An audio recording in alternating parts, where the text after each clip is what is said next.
ભરૂચ અંકલેશ્વરમાં 80મા સ્વાતંત્ર્ય પર્વની ઉજવણીના ભાગરૂપે ભવ્ય તિરંગા યાત્રાનું આયોજન કરવામાં આવ્યું હતું।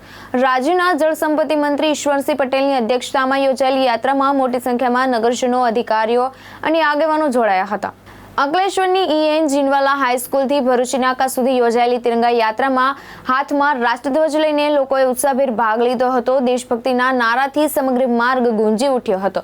યાત્રામાં પ્રાંત અધિકારી ભવદીપસિંહ જાડેજા, મામલતદાર રાજન વસાવા, જિલ્લા ભાજપ પ્રમુખ પ્રકાશ મોદી, મહામંત્રી પરેશ પટેલ અને શહેર ભાજપ પ્રમુખ ધર્મેન્દ્ર પુષ્કરણા સહિતના આગેવાનો તથા અધિકારીઓ ઉપસ્થિત રહ્યા હતા। 80મા રાષ્ટ્ર પર્વની પૂર્વ સંધ્યાએ અંકલેશ્વર નગર અને અંકલેશ્વર તાલુકાની અંદર તિરંગા યાત્રાનું આયોજન કરવામાં આવ્યું હતું। જે પ્રકારે તિરંગા યાત્રા એટલે 15મી ઓગસ્ટ અને 26 જાન્યુઆરીના એક વીક પહેલાં આ યાત્રા થકી દેશભાવના જગાવવા માટે આ યાત્રાનું એ કરવામાં આવ્યું છે। સાથે સાથે વીર જવાનો અને ક્ષેત્ર સેનાનીઓ કે જેમણે આહુતિ આપી ત્યારે એમને પણ સતત નમન કરીએ છીએ।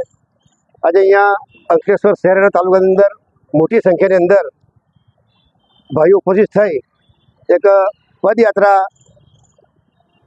જીનવાલા સ્કૂલથી અહીંયા જવાહર બાગ સુધી કરવામાં આવી અને અહીંયા ભારત માતા, સરદાર વલ્લભભાઈ પટેલ, પૂજ્ય ગાંધીજી એમને ફૂલહાર કરીને આજે અહીંયા રેલીનું સમાપન કરવામાં ત્યારે આ રેલીની અંદર અમારા ભરૂચ જિલ્લાના પ્રભારી એવા શ્રી પરાક્રમસિંહ જાડેજા, જિલ્લા ભાજપના પ્રમુખ શ્રી પ્રકાશભાઈ, મહામંત્રીશ્રીઓ અને તમામ કાર્યકર્તાઓ હાજર રહીને આ યાત્રા શાંતિપૂર્વક કરી છે। આઝાદીના 80મા સ્વાતંત્ર્ય દિને આજે દેશભરમાં તિરંગા યાત્રા યોજાઈ રહી છે।